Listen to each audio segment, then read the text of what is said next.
Pada bulan Agustus 2023, Saudari Susin dan aku dipilih sebagai pengawas untuk pekerjaan penginjilan. Susin ditugaskan di gereja Chenpei, dan aku ditugaskan di gereja Chenan. Pekerjaan penginjilan di gereja Chenan tidak terlalu efektif. Beberapa tahun yang lalu, aku bertanggung jawab atas pekerjaan penginjilan di gereja ini, dan hasilnya tidak pernah bagus. Jadi, ketika aku dialihkan tugas ke gereja ini lagi, aku merasa agak enggan. Namun kemudian, aku berpikir, beberapa tahun telah berlalu, jadi mungkin efektivitas pekerjaan sudah agak meningkat sekarang. Jadi, aku mulai membenamkan diri dalam pekerjaan yang tergesa-gesa itu. Tak lama kemudian, tiba saatnya untuk merangkum hasil pekerjaan. Aku melihat hasilnya masih kurang baik. Bahwa para pekerja penginjilan tidak memahami prinsip-prinsip. Pemahaman mereka tentang kebenaran untuk memberitakan Injil tidak begitu jelas. Dan juga tidak ada kemajuan dalam membina para pekerja penginjilan atau penyiram.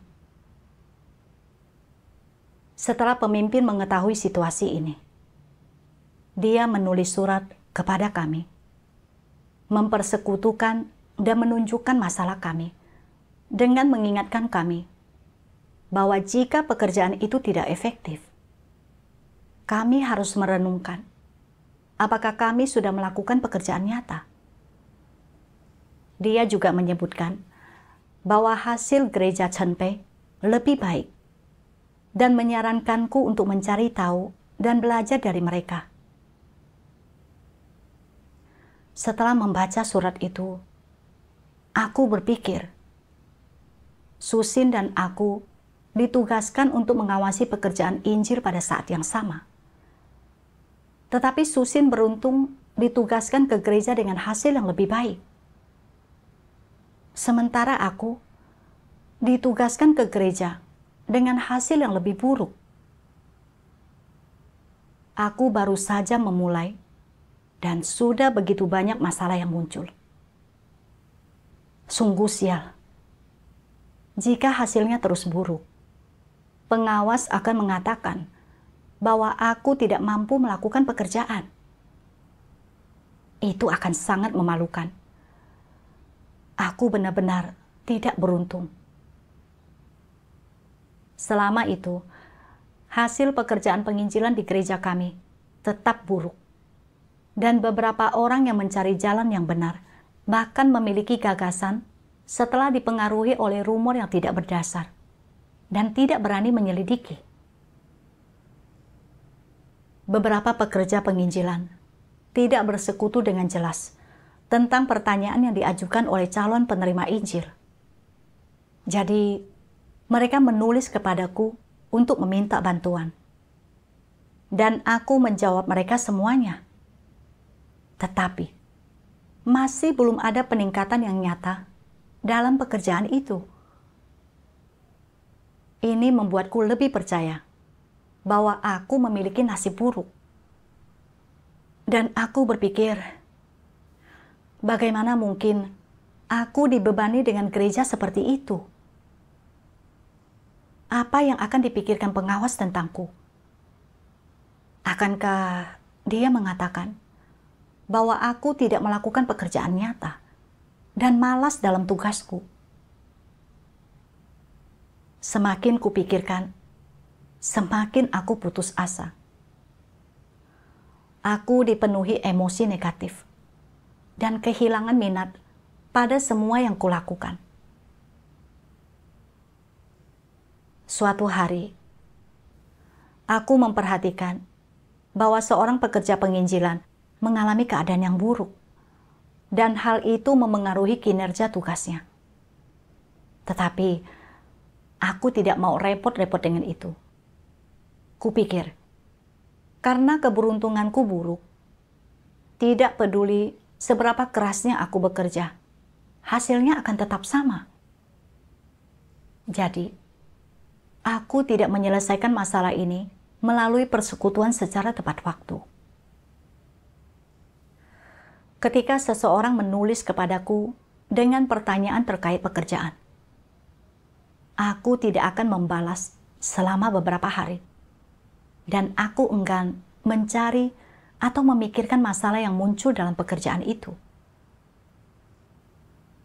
Seharian itu, aku merasa hampa. Dan seolah-olah hatiku telah jauh dari Tuhan. Aku bahkan tidak tahu harus berkata apa dalam doa. Aku tahu bahwa itu akan berbahaya jika aku tidak mengatasi keadaan ini. Jadi, aku secara sadar mencari kebenaran untuk menyelesaikan masalahku. Suatu hari, selama waktu teduhku, aku menemukan bagian dari firman Tuhan yang sangat cocok dengan keadaanku. Tuhan Yang Maha Kuasa berfirman, "Apa masalahnya dengan orang yang selalu menganggap diri mereka tidak beruntung? Mereka selalu menggunakan keberuntungan sebagai standar untuk mengukur apakah tindakan mereka benar atau salah, untuk mempertimbangkan jalan mana yang harus mereka tempuh, hal-hal apa yang harus mereka alami, dan masalah apapun yang harus mereka hadapi. Apakah itu benar atau salah? Mereka menggambarkan hal-hal buruk sebagai ketidakberuntungan dan hal-hal baik sebagai keberuntungan atau keuntungan. Apakah sudut pandang ini benar atau salah? Mengukur segala sesuatu dari sudut pandang seperti ini adalah salah. Ini adalah cara dan standar yang tidak benar dan ekstrim untuk mengukur segala sesuatu. Cara seperti ini seringkali membuat orang tenggelam dalam perasaan putus asa dan seringkali membuat mereka merasa gelisah dan merasa semua hal tidak berjalan sesuai keinginan mereka dan merasa mereka tak pernah mendapatkan apa yang mereka inginkan, yang pada akhirnya membuat mereka selalu merasa cemas, mudah tersinggung, dan gelisah. Jika emosi-emosi negatif ini tidak dibereskan, orang-orang ini akan selalu tenggelam dalam perasaan putus asa dan merasa Tuhan tidak berkenan akan mereka. Mereka menganggap Tuhan memperlakukan orang lain dengan kasih karunia, tetapi tidak kepada mereka, dan Tuhan memedulikan orang lain, tetapi tidak memedulikan mereka. Mengapa aku selalu merasa gelisah dan cemas?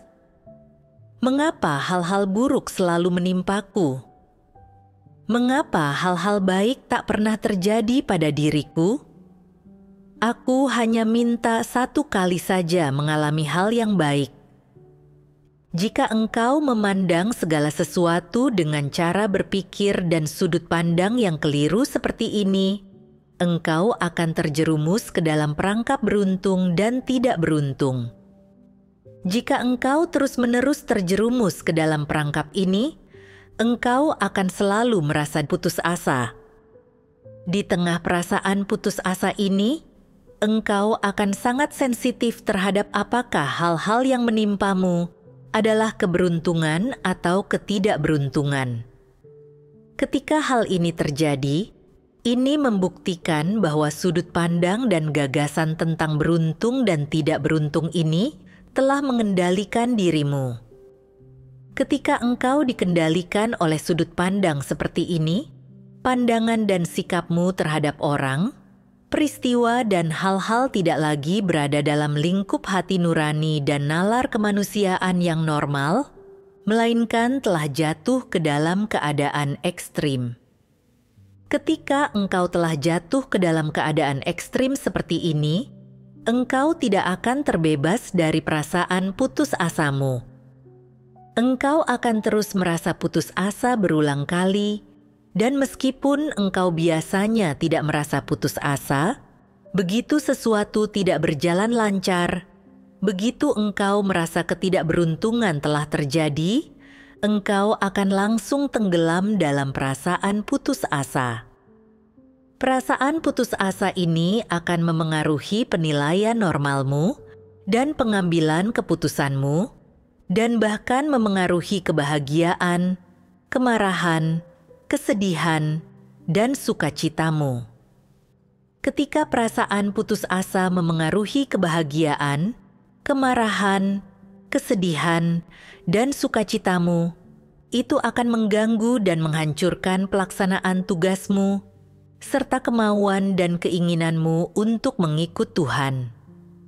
Setelah hal-hal positif ini hancur, sedikit kebenaran yang telah kau pahami akan hilang begitu saja dan menjadi sama sekali tidak berguna bagimu. Itulah sebabnya, jika engkau terjerumus ke dalam lingkaran setan ini, akan sulit bagimu untuk menerapkan sedikit prinsip kebenaran yang telah kau pahami. Hanya pada saat engkau merasa beruntung, pada saat engkau merasa tidak tertekan oleh perasaan putus asa, barulah engkau mampu dengan enggan sedikit membayar harga, sedikit mengalami kesukaran, dan sedikit memperlihatkan ketulusan saat melakukan hal-hal yang bersedia kau lakukan.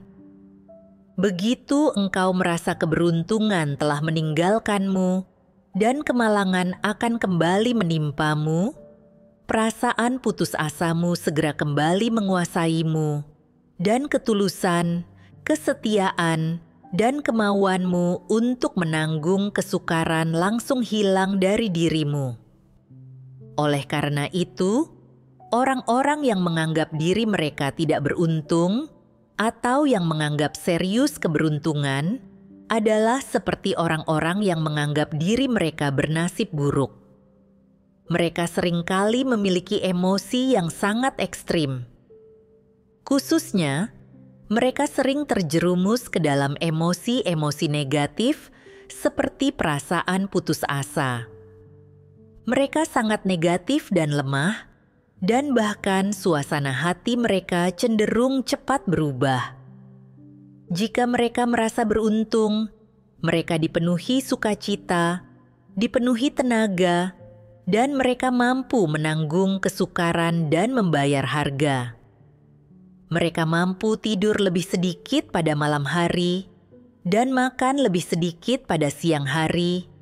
Mereka rela menderita kesukaran apapun, dan jika mereka merasa bersemangat untuk sesaat saja, mereka dengan senang hati menyerahkan nyawa mereka. Namun, saat mereka merasa tidak beruntung baru-baru ini, saat semuanya tampak tidak berjalan baik bagi mereka, emosi perasaan putus asa langsung menguasai hati mereka. Sumpah dan tekad yang mereka buat sebelumnya semuanya diingkari. Mereka tiba-tiba menjadi seperti bola yang kempis, sama sekali tak mampu membangkitkan tekad mereka, atau menjadi seperti genangan lumpur, sama sekali tak mau melakukan apapun atau mengatakan apapun. Mereka berpikir, prinsip-prinsip kebenaran, mengejar kebenaran, memperoleh keselamatan, tunduk kepada Tuhan, semua ini tidak ada kaitannya denganku. Aku tidak beruntung, dan sebanyak apapun kebenaran yang kuterapkan, atau sebanyak apapun harga yang kubayar, itu tidak ada gunanya. Aku tidak akan pernah memperoleh keselamatan. Hidupku sudah berakhir. Aku ini orang yang selalu sial, orang yang tidak beruntung. Jadi, ya sudahlah, bagaimanapun, aku ini tidak beruntung. Lihatlah, pada satu saat, mereka seperti bola yang penuh dengan udara hingga hampir meledak, dan pada saat berikutnya, mereka seperti bola yang kempis. Bukankah ini menyusahkan? Bagaimana masalah ini bisa terjadi? Apa sumber penyebabnya? Mereka selalu mengamati keberuntungan mereka sendiri, seolah-olah mereka sedang mengamati pasar saham untuk melihat apakah pasar akan naik atau turun, apakah indeks harga saham akan naik atau turun. Mereka selalu merasa sangat gelisah, sangat sensitif akan masalah nasib mereka, dan sangat keras kepala. Orang yang ekstrim seperti ini akan sering tenggelam dalam emosi perasaan putus asa karena mereka terlalu mementingkan keberuntungan mereka sendiri dan hidup berdasarkan suasana hati mereka. Dari firman Tuhan, aku mengerti bahwa perasaan putus asaku adalah karena aku selalu menggunakan pandangan yang salah, seperti keberuntungan dan kemalangan, untuk menilai lingkungan yang Tuhan atur bagiku. Aku selalu berpikir bahwa melakukan tugas tanpa adanya tekanan atau kesulitan, di mana aku tidak perlu menderita atau membayar harga, dan bahkan bisa menerima kekaguman dan pujian dari orang lain, berarti aku beruntung. Jika tugasku selalu terdapat kesulitan, pekerjaan tidak membuahkan hasil, atau aku dipangkas, aku menganggapnya sebagai kemalangan. Hidup dalam emosi yang putus asa dan kehilangan motivasi untuk melaksanakan tugasku. Pekerjaanku tidak efektif, dan pemimpin memberikan bimbingan dan bantuan, serta menasihati kami untuk belajar dari gereja yang memiliki hasil yang lebih baik. Ini adalah hal yang baik, karena dapat mendorongku untuk merenungkan dan memahami diriku sendiri, dan untuk meringkas masalah dan penyimpangan dalam pekerjaanku, dan memperbaikinya tepat waktu. Ini akan bermanfaat bagi jalan masuk kehidupanku dan pekerjaan gereja. Namun, karena hasil yang tidak efektif ini memengaruhi reputasi dan statusku, aku berpikir ini semua karena nasib burukku.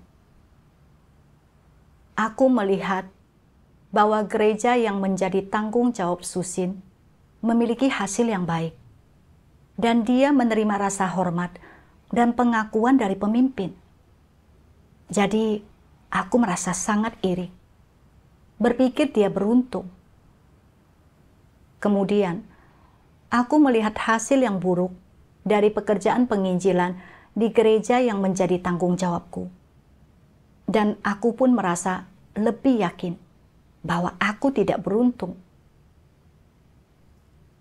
Aku selalu menggunakan pandangan yang keliru tentang nasib baik dan nasib buruk ini untuk melihat lingkungan yang Tuhan atur bagiku.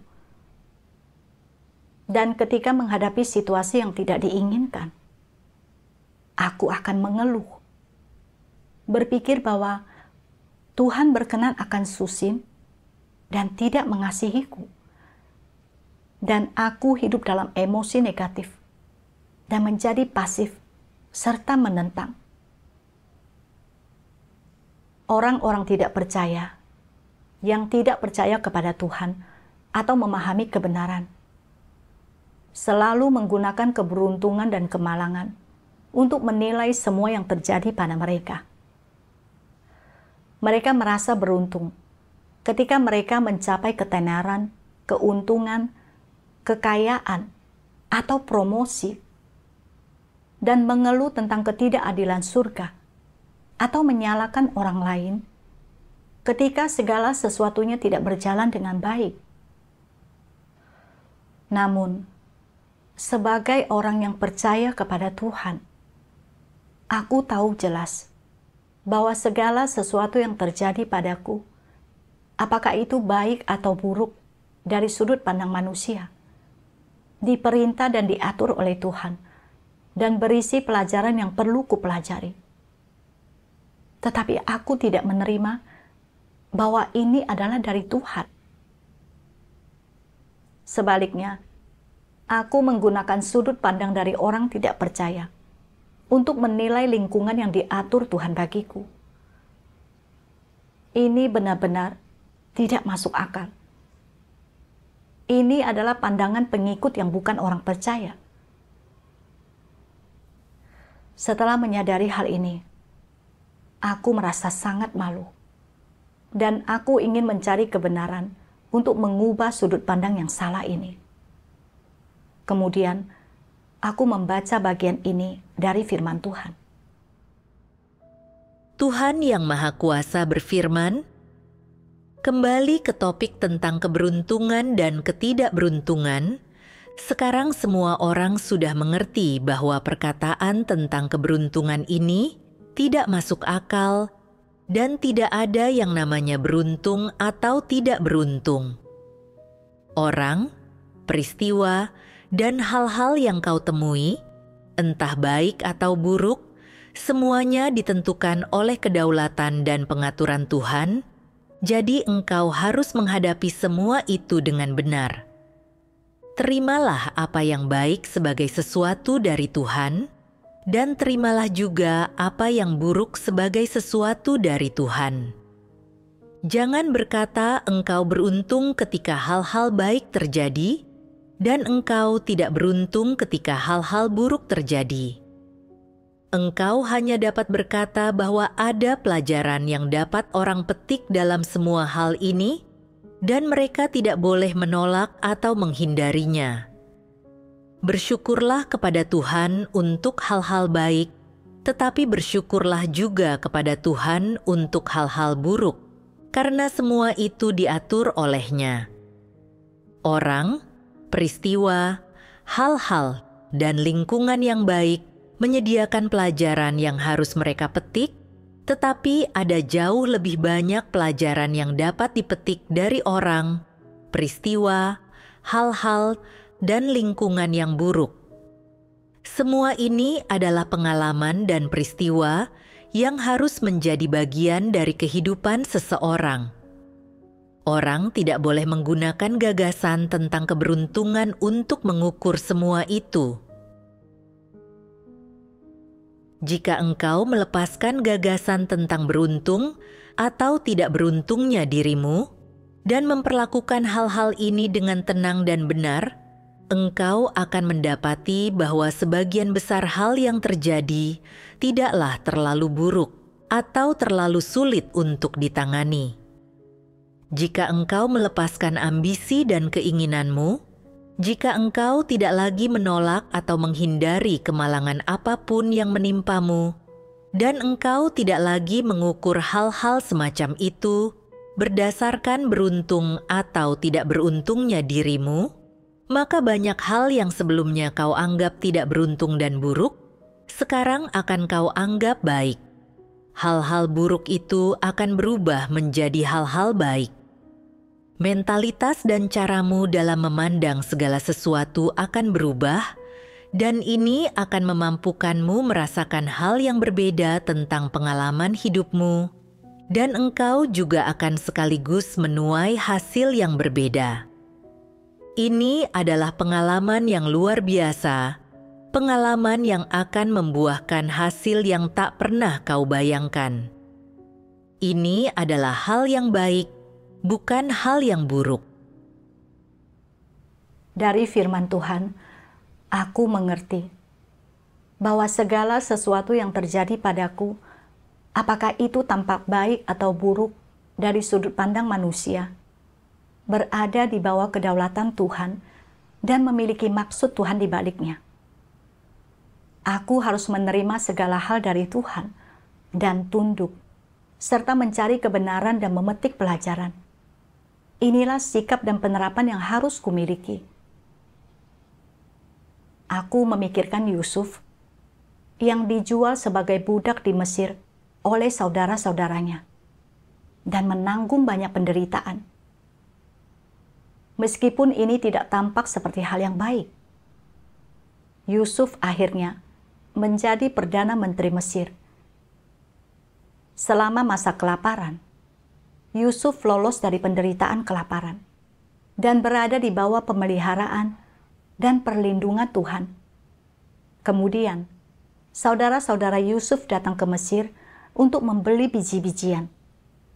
dan seluruh keluarga mereka pindah ke Mesir, dan keturunan mereka tinggal di sana selama 400 tahun. Hal ini membuatku sadar bahwa beberapa hal yang tampak tidak menguntungkan dari sudut pandang manusia belum tentu buruk, dan bahwa semua hal ini memiliki kehendak baik Tuhan di dalamnya. Sama seperti sekarang ini, ketika aku ditugaskan untuk mengawasi gereja Chenan, di satu sisi itu didasarkan pada kebutuhan pekerjaan, karena aku lebih akrab dengan anggota gereja ini dan memiliki lebih banyak pengalaman dalam pekerjaan penginjilan daripada Susin, sehingga pengaturan ini akan bermanfaat bagi pekerjaan gereja. Dan di sisi lain, itu diperlukan untuk jalan masuk kehidupanku.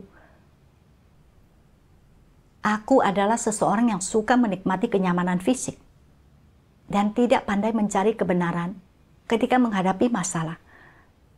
Dan gereja yang menjadi tanggung jawabku memiliki banyak masalah dan kesulitan yang menuntutku untuk mengerahkan usaha, mencari, merenungkan, dan berkomunikasi dan meringkas lebih banyak hal. Melakukan ini akan memungkinkanku untuk menghindari hidup dalam kedagingan dan berpuas diri. Tuhan mengatur lingkungan ini sesuai dengan kekuranganku yang fatal. Ini adalah keselamatannya bagiku. Aku juga berpikir tentang beberapa tahun yang lalu, ketika aku bertanggung jawab atas gereja ini. Dan pada saat itu, aku tidak melakukan pekerjaan nyata. Ketika aku melihat bahwa saudara-saudari memiliki hasil yang buruk dalam tugas-tugas mereka, aku hanya meremehkan dan menghakimi mereka, tanpa memberikan bantuan apapun untuk jalan masuk kehidupan mereka. Aku telah meninggalkan penyesalan dan rasa berhutang di masa lalu. Dan sekarang diberi kesempatan untuk bertanggung jawab atas pekerjaan mereka lagi. Ini adalah kesempatan bagiku untuk menebus pelanggaran masa laluku. Dan aku harus memperbaiki sikapku terhadap tugasku tepat waktu, bekerja sama sebanyak mungkin, dan tidak meninggalkan penyesalan di belakangku.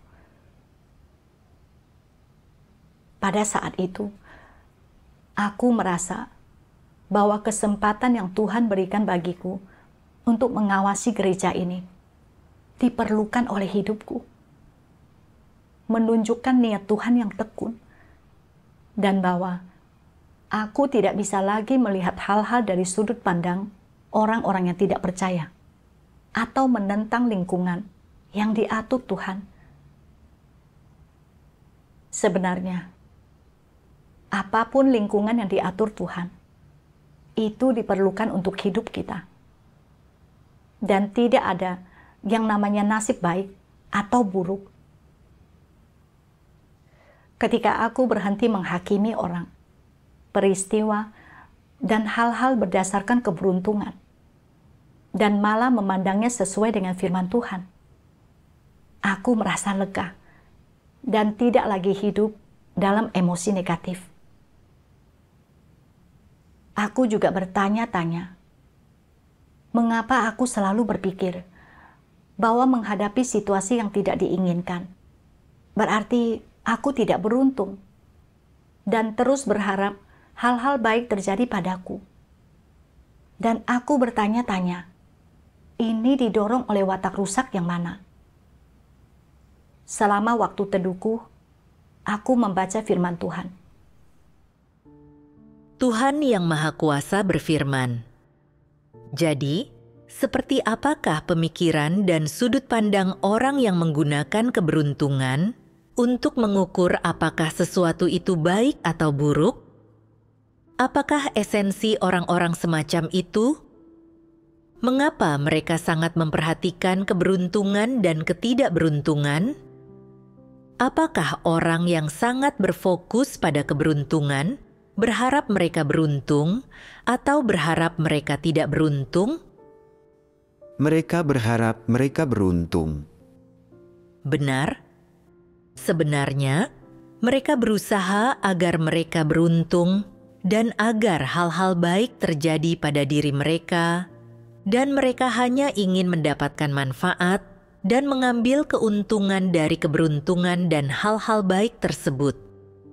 Mereka tidak peduli seberapa banyak orang lain menderita atau seberapa banyak kesukaran dan kesulitan yang harus orang lain alami.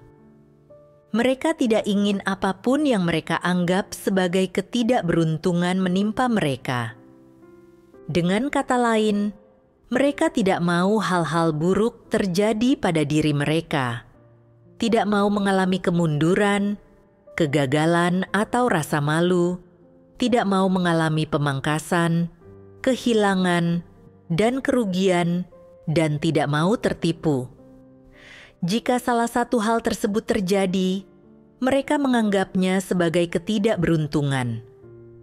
Siapapun yang mengaturnya, jika terjadi hal yang buruk, itu berarti ketidakberuntungan. Mereka berharap semua hal yang baik, mulai dari dipromosikan, terlihat paling menonjol, dan mendapatkan manfaat, sekalipun mengorbankan orang lain, mendapatkan keuntungan dari sesuatu, menghasilkan banyak uang, atau menjadi pejabat tinggi, terjadi pada diri mereka, dan mereka menganggap itulah keberuntungan. Mereka selalu mengukur orang, peristiwa, dan hal-hal yang mereka temui berdasarkan keberuntungan. Mereka berusaha menjadi orang yang beruntung, bukan orang yang tidak beruntung. Begitu terjadi kesalahan sekecil apapun, mereka menjadi marah, kesal, dan tidak puas. Bahasa kasarnya, jenis orang seperti ini egois. Mereka mengejar keuntungan bagi diri mereka sendiri, sekalipun mengorbankan orang lain, meraih untung pribadi, menjadi unggul dari yang lain, dan terlihat paling menonjol. Mereka akan merasa puas jika semua hal baik terjadi hanya pada diri mereka. Inilah esensi natur mereka, seperti inilah diri mereka yang sebenarnya. Dari firman Tuhan, aku mengerti bahwa orang yang terus-menerus mengeluh tentang nasib buruk mereka adalah individu yang egois dan mementingkan diri sendiri. Orang-orang seperti itu selalu menginginkan hal-hal baik terjadi pada mereka, agar semuanya berjalan lancar untuk mencapai kesuksesan karir, menonjol, dan mencapai kejayaan, dan untuk tidak menghadapi kemunduran atau kegagalan.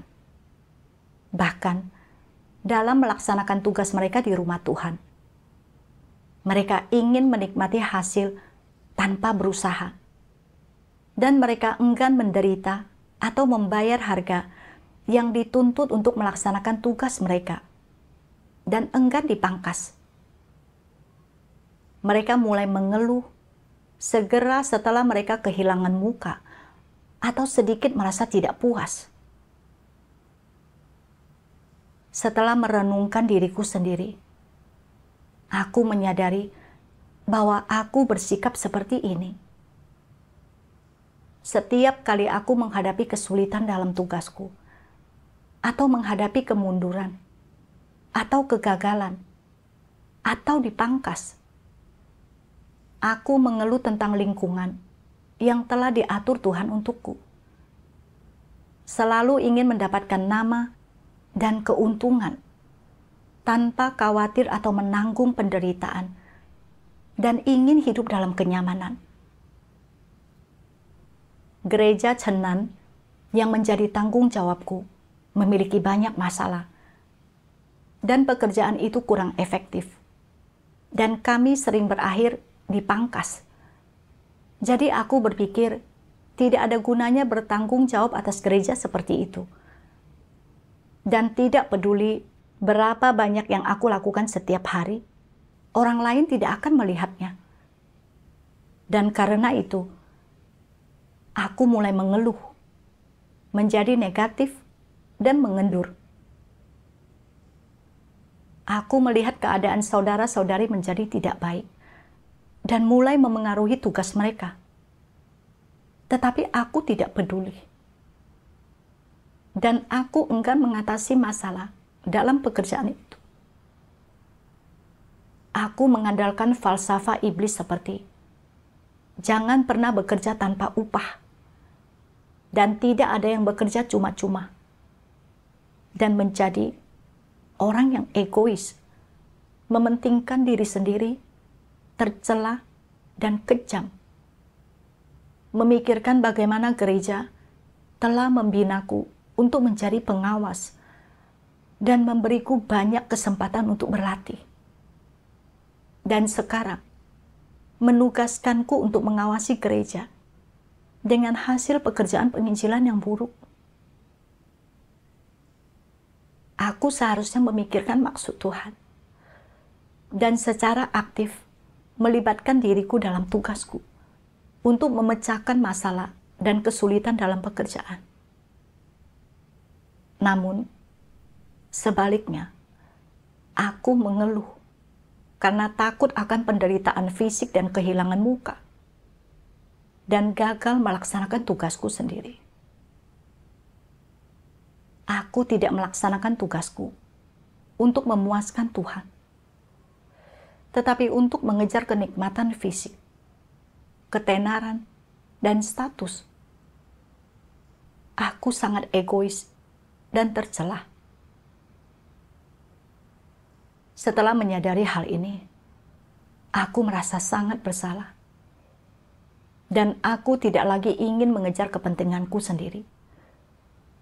Aku ingin memikirkan maksud Tuhan dan mengandalkannya dalam memenuhi tanggung jawabku. Kemudian, ketika aku melihat para pekerja penginjilan menghadapi kesulitan dan masalah, atau kurang pemahaman tentang prinsip-prinsip Injil, aku tidak lagi mengeluh, tetapi menulis surat untuk berkomunikasi berulang kali. Dan ketika aku melihat keadaan mereka yang buruk, aku mempersekutukan firman Tuhan untuk membantu dan mendukung mereka. Ketika aku melakukan ini, aku merasa bahwa setiap hari itu memuaskan dan aku mengalami kemajuan. Suatu hari, aku menerima surat dari seorang pekerja penginjilan di gereja Chenan yang mengatakan bahwa rekannya saudari Ching An telah mengundurkan diri karena dia merasa kualitas dirinya tidak sesuai dengan tugas-tugasnya. Beberapa hari kemudian, aku menerima surat lain dari seorang pemimpin tim yang mengatakan bahwa keadaan saudari Wei Chen juga buruk dan bahwa dia hidup dalam watak yang rusak dan enggan menginjili. Pemimpin tim juga berkata, aku juga hidup dalam kesulitan dan tidak tahu bagaimana bekerja sama. Saat melihat masalah ini, aku merasa sangat frustasi. Lalu berpikir, mengapa kalian memiliki begitu banyak masalah? Apa yang kurang dalam hasil pekerjaan kalian? Kalian menebusnya dengan banyaknya masalah yang kalian hadapi. Suatu hari salah satu dari kalian mengundurkan diri. Dan di hari lain, salah satu mengalami keadaan yang buruk. Hanya mengatasi keadaan kalian saja sudah membutuhkan banyak usaha. Bagaimana aku bisa menemukan waktu untuk menginjili? Itu bahkan belum termasuk penderitaan fisik. Dan yang paling penting, apa yang akan dipikirkan pengawas tentangku jika pekerjaan menjadi tidak efektif? Gereja ini memiliki begitu banyak masalah. Aku benar-benar tidak beruntung. Aku menyadari bahwa keadaanku itu salah. Jadi, aku mencari firman Tuhan tentang hal ini. Aku membaca firman Tuhan. Mudahkah untuk keluar dari perasaan putus asa ini? Sebenarnya mudah. Lepaskan saja cara pandangmu yang salah.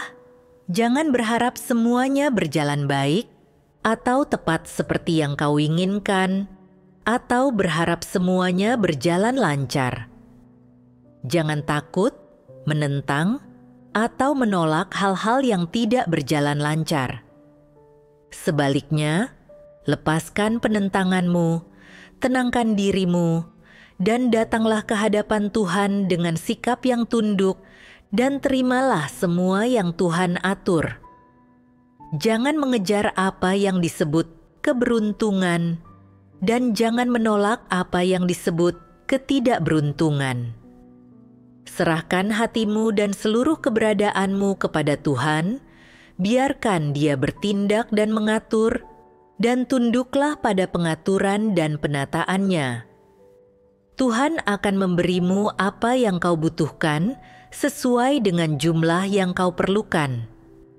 Dia akan mengatur lingkungan, orang, peristiwa, dan hal-hal yang kau perlukan sesuai dengan kebutuhan dan kekuranganmu, sehingga engkau dapat memetik pelajaran yang seharusnya kau petik dari orang, peristiwa, dan hal-hal yang kau temui.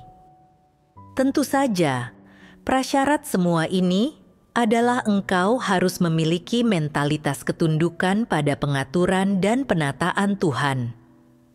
Jadi, jangan mengejar kesempurnaan.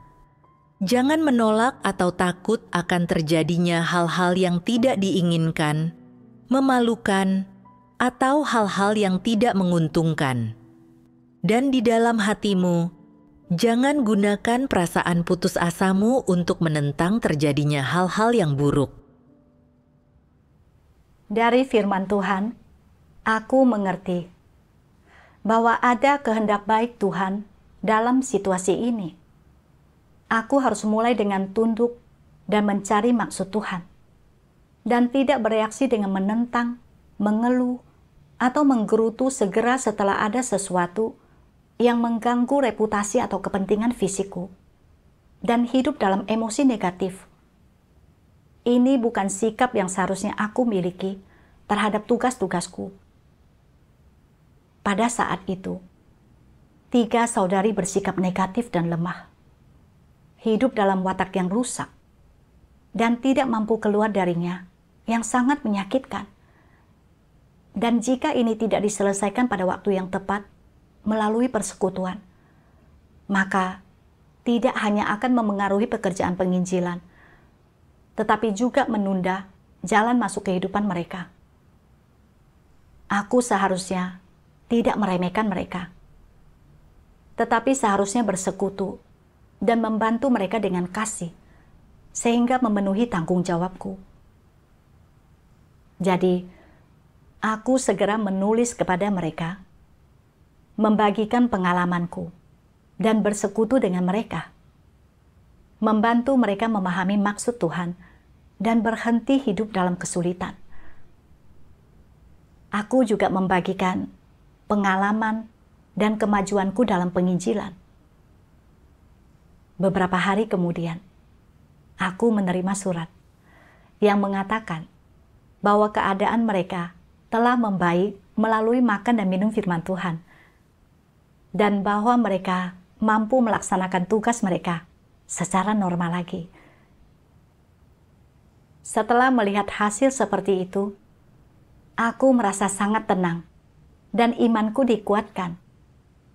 Semuanya ada di tangan Tuhan, dan tidak peduli kesulitan atau kemunduran apapun yang Tuhan atur bagiku. Aku harus mengandalkannya untuk menghadapinya, dan mencari kebenaran, dan masuk ke dalamnya dalam segala hal. Inilah sikap yang seharusnya aku miliki terhadap tugas-tugasku. Aku tidak mungkin mencapai pemahaman dan hasil ini jika berada dalam keadaan nyaman.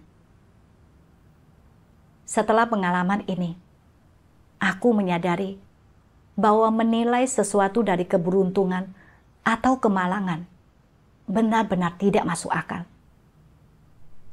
Pada saat yang sama, aku juga menyadari bahwa lingkungan yang Tuhan atur untukku setiap hari, terlepas dari apakah aku menganggapnya baik atau bertentangan dengan keinginanku, selalu mengandung pelajaran untuk kupetik. Ini semua diperlukan untuk jalan masuk kehidupanku, dan ada kehendak baik Tuhan di dalamnya. Aku harus bekerja keras untuk mengejar kebenaran dan mencapai titik di mana aku memandang orang dan segala hal dengan standar firman Tuhan, dan memasuki realitas firman Tuhan sesegera mungkin.